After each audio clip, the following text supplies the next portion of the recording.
రూపాయలు టిఫిన్ ఎవరో పెట్టరు. రూ. 5 భోజనం ఎవరో పెట్టరు. ఏమండి రోజుకి 2000 మందికి భోజనం పెడతాం. 100 మందికి 500 మందికి పొద్దున పూట టిఫిన్ పెడుతున్నాం. ఇప్పుడు పని చేసుకుని వస్తారు, పొద్దున్నే అవ్వదు, 6ంటికి వస్తాం, మాకు క్యారీ అవ్వదు, ఇక్కడికి వచ్చి దోపుకుని తినేస్తాం. పొద్దున్నే 7:30కి టిఫిన్ రెడీ అయిపోయింది, మధ్యాహ్నం 12ంటికి భోజనం రెడీ అయిపోయింది.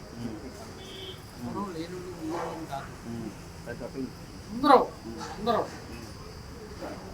పథకాలు లేదు, అయ్యే లేదు. పథకాలు దాని గురించి వదిలేండి అసలు.